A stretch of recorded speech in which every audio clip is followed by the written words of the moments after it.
welcome to today's Oil for the Journey reading. I am your journey reader, Denise Denton Mitty, and today's reading is following the Bridges for Peace Ignite the Truth Bible reading plan. I'll be reading today's Bible reading from Leviticus chapters 14 through 16. Let's begin. Leviticus chapter 14. The Lord said to Moses, "These are the regulations for any diseased person at the time of their ceremonial cleansing when they are brought to the priest. The priest is to go inside the camp and examine them. If they have been healed of their defiling skin disease, the priest shall order that 2 live clean birds and some cedar wood, scarlet yarn, and hyssop be brought for the person to be cleansed. Then the priest shall order that one of the birds be killed over fresh water in a clay pot. He is then to take the live bird and dip it together with the cedar wood, the scarlet yarn, and the hyssop into the blood of the bird that was killed over the fresh water. 7 times he shall sprinkle the one to be cleansed of the defiling disease, and then pronounce him clean. After that, he is to release the live bird in the open fields. The person to be cleansed must wash their clothes, shave off all their hair, and bathe with water. Then they will be ceremonially clean. After this, they may come into the camp, but they must stay outside their tent for 7 days. On the 7th day, they must have all of their hair. They must shave their head. On the 7th day, they must shave off all their hair. They must shave their head, their beard, their eyebrows, and the rest of their hair. They must wash their clothes and bathe themselves with water, and they will be clean.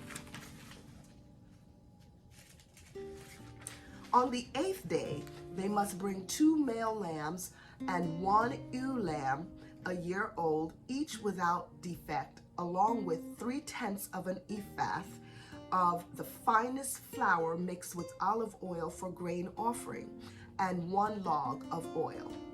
The priest who pronounces them clean shall present both the one to be cleansed and their offerings before the Lord at the entrance to the tent of meeting.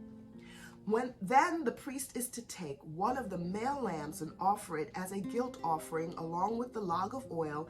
He shall wave them before the Lord as a wave offering. He is to slaughter the lamb in the sanctuary area where the sin offering and the burnt offering are slaughtered. Like the sin offering, the guilt offering belongs to the priest. It is the most holy. The priest is to take some of the blood of the guilt offering and put it on the lobe of the right ear of the one to be cleansed, on the thumb of their right hand, and on the big toe of their right foot. The priest shall then take some of the log of oil, pour it on in the palm of his own left hand, dip his right forefinger into the oil in his palm, and with his finger sprinkle some of it before the Lord 7 times. The priest is to put some of the oil remaining in his palm on the lobe of the right ear of the one to be cleansed, on the thumb of their right hand, and on the big toe of their right foot, on the top of the blood of the guilt offering. The rest of the oil in his palm the priest shall put on the head of the one to be cleansed and make atonement for them before the Lord. Then the priest is to sacrifice the sin offering and make atonement for the one to be cleansed from their uncleanness. After that, the priest shall slaughter the burnt offering and offer it on the altar together with the grain offering and make atonement for them, and they will be clean. If, however, they are poor and cannot afford these, they must take 1 male lamb as a guilt offering to be waved to make an atonement for them, together with 1/10 of an ephah of the finest flour mixed with olive oil for a grain offering, a log of oil, and 2 doves or 2 young pigeons, such as they can afford, one for a sin offering and the other for a burnt offering. On the 8th day, they must bring for their cleansing to the priest at the entrance to the tent of meeting before the Lord. The priest is to take the lamb of the guilt offering together with the log of oil and wave them before the Lord as a wave offering. He shall slaughter the lamb for the guilt offering and take some of its blood and put it on the lobe of the right ear of the one to be cleansed, on the thumb of their right hand, and put on the big toe of their right foot. The priest is to pour some of the oil into the palm of his own left hand, and with his right forefinger sprinkle some of the oil from his palm 7 times before the Lord. Some of the oil in his palm he is to put on the same places he put the blood of the guilt offering, on the lobe of the right ear of the one to be cleansed, on the thumb of their right hand, and on the big toe of their right foot. The rest of the oil in his palm the priest shall put on the head of the one to be cleansed, to make atonement for them before the Lord. Then he shall sacrifice the doves or the young pigeons, such as the person can afford, one as a sin offering and the other as a burnt offering, together with the grain offering. In this way the priest shall make atonement before the Lord on behalf of the one to be cleansed. These are the regulations for anyone who has a defiling skin disease and who cannot afford the regular offerings for their cleansing. The Lord said to Moses and Aaron, "When you enter the land of Canaan, which I am giving you as your possession, and I put a spreading mold in a house in that land, the owner of the house must go and tell the priest, 'I have seen something that looks like a defiling mold in my house.' The priest is to order the house to be emptied before he goes in to examine the mold, so that nothing in the house will be pronounced unclean. After this, the priest is to go in and inspect the house. He is to examine the mold on the walls, and if it has greenish or reddish depressions that appear to be deeper than the surface of the wall, the priest shall go out the doorway of the house and close it up for 7 days. On the 7th day, the priest shall return to inspect the house. If the mold has spread on the walls, he is to order that the contaminated stones be torn out and thrown into an unclean place outside the town. He must have all the inside walls of the house scraped and the material that is scraped off dumped into an unclean place outside the town. Then they are to take other stones to replace these and take new clay and plaster the house. If the defiling mold reappears in the house after the stones have been torn out and the house scraped and plastered, the priest is to go and examine it. And if the mold has spread in the house, if it is a persistent defiling mold, the house is unclean. It must be torn down, its stones, timbers, and all the plaster, and taken out of the town to an unclean place. Anyone who goes into the house while it is closed up will be unclean till evening. Anyone who sleeps or eats in the house must wash their clothes. But if the priest comes to examine it and the mold has not spread after the house has been plastered, he shall pronounce the house clean because the defiling mold is gone. To purify the house, he is to take 2 birds and some cedar wood, scarlet yarn, and hyssop. He shall kill one of the birds over fresh water in a clay pot. Then he is to take the cedar wood, the hyssop, the scarlet yarn, and the live bird, dip that into the blood of the dead bird and the fresh water, and sprinkle the house 7 times. He shall purify the house with the bird's blood, the fresh water, the live bird, the cedar wood, the hyssop, and the scarlet yarn. Then he is to release the live bird into the open fields outside of the town. In this way, he will make atonement for the house, and it will be clean.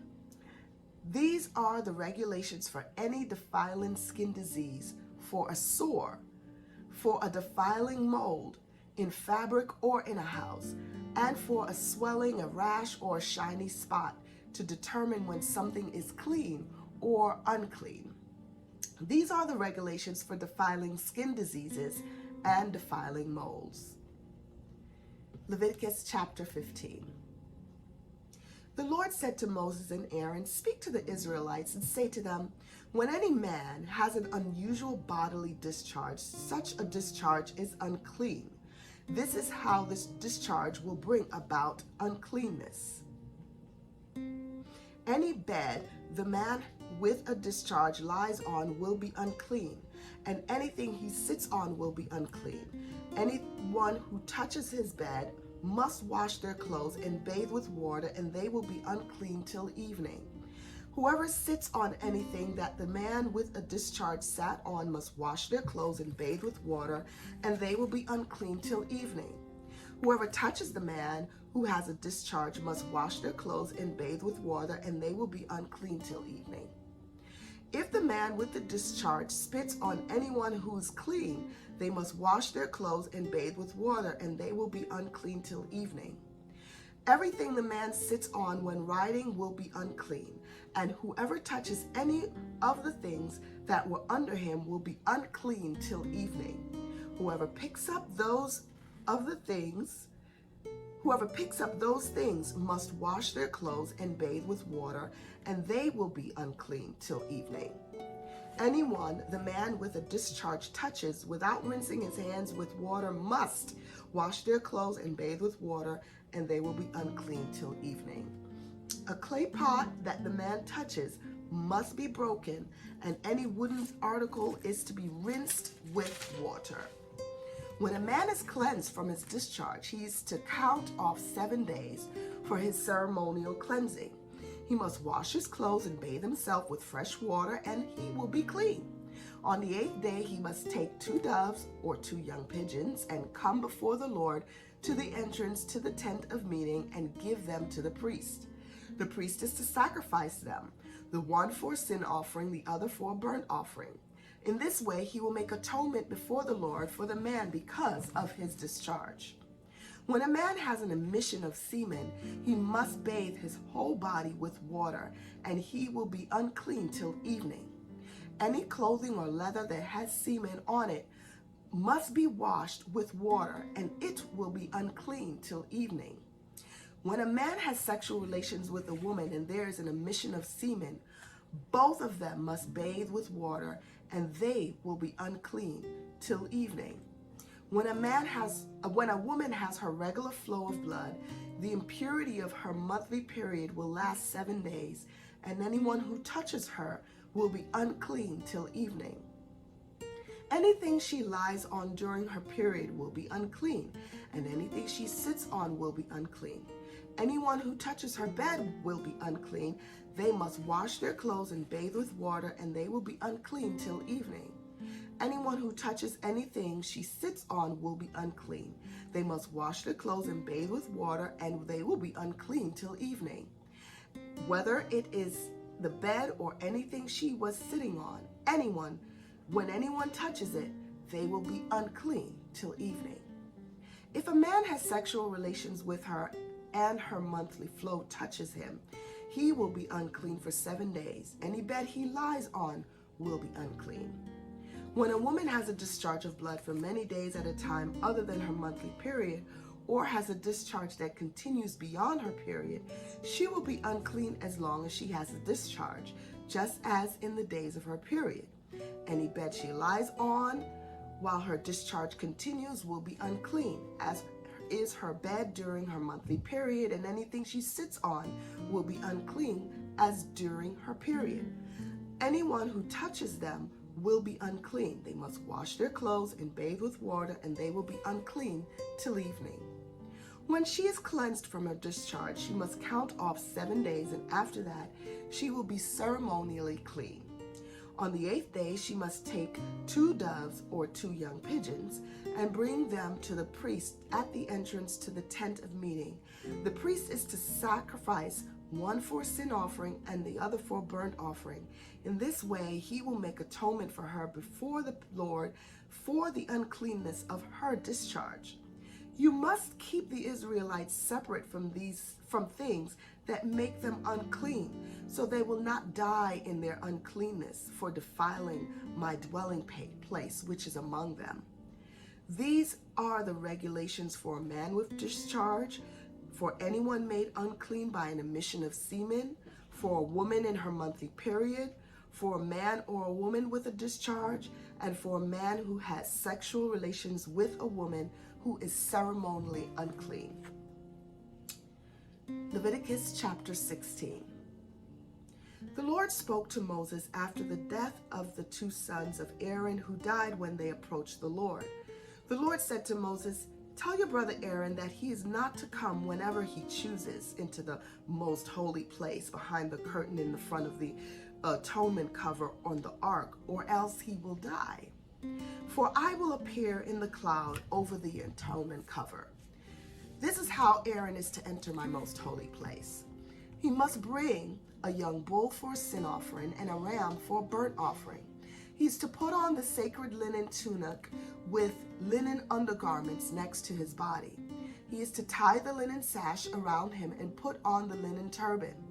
These are sacred garments, so he must bathe himself with water before he puts them on.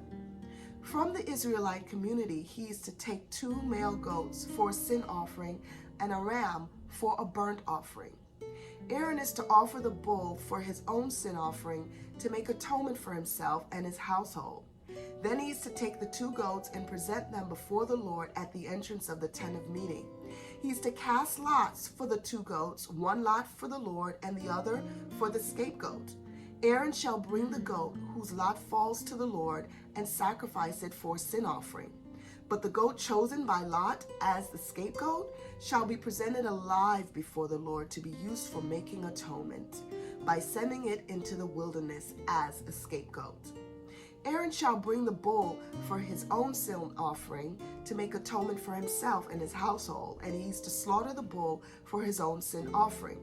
He is to make a censer full of burning coals from the altar before the Lord, and 2 handfuls of finely ground fragrant incense, and take them behind the curtain. He is to put the incense on the fire before the Lord, and the smoke of the incense will conceal the atonement cover above the tablets of the covenant law, so that he will not die. He is to take some of the bull's blood and with his fingers sprinkle it on the front of the atonement cover. Then he shall sprinkle some of it with his fingers 7 times before the atonement cover. He shall then slaughter the goat for the sin offering for the people and take its blood behind the curtain and do with it as he did with the bull's blood. He shall sprinkle it on the atonement cover and in front of it. In this way, he will make atonement for the most holy place because of the uncleanness and rebellion of the Israelites, whatever their sins have been. He is to do the same for the tent of meeting, which is among them in the midst of their uncleanness. No one is to be in the tent of meeting from the time Aaron goes in to make atonement in the most holy place until he comes out, having made atonement for himself, his household, and the whole community of Israel. Then he shall come out to the altar that is before the Lord and make atonement for it. He shall take some of the bull's blood and some of the goat's blood and put it on all the horns of the altar. He shall sprinkle some of the blood on it with his fingers 7 times to cleanse it and to consecrate it from the uncleanness of the Israelites. When Aaron has finished making atonement for the most holy place, the tent of meeting, and the altar, he shall bring forward the live goat. He is to lay both hands on the head of the live goat and confess over it all the wickedness and rebellion of the Israelites, all their sins, and put them on the goat's head. He shall send the goat away into the wilderness in the care of someone appointed for the task. The goat will carry on itself all their sins to a remote place, and the man shall release it into the wilderness. Then Aaron is to go into the tent of meeting and take off the linen garments he put on before he entered the most holy place, and he is to leave them there. He shall bathe himself with water in the sanctuary area and put on his regular garments. Then he shall come out and sacrifice the burnt offering for himself and the burnt offering for the people, to make atonement for himself and for the people. He shall also burn the fat of the sin offering on the altar. The man who releases the goat as a scapegoat must wash his clothes and bathe himself with water. Afterward, he may come into the camp. The bull and the goat for the sin offerings, whose blood was brought into the most holy place to make atonement, must be taken outside the camp. Their hides, flesh, and intestines are to be burned up. The man who burns them must wash his clothes and bathe himself with water. After he may come into the camp. This is to be a lasting ordinance for you. On the 10th day of the 7th month, you must deny yourselves and not do any work, whether native born or a foreign resident among you, because on this day atonement will be made for you to cleanse you. Then before the Lord you will be clean from all your sins. It is a day of Sabbath rest, and you must deny yourselves. It is a lasting ordinance. The priest who is anointed and ordained to succeed his father as high priest is to make atonement. He is to put on the sacred linen garments and make atonement for the most holy place, for the tent of meeting and the altar, and for the priest and all the members of the community. This is to be a lasting ordinance for you. Atonement is to be made once a year for all the sins of the Israelites. And it was done as the Lord commanded Moses. May God bless the hearers of his holy word.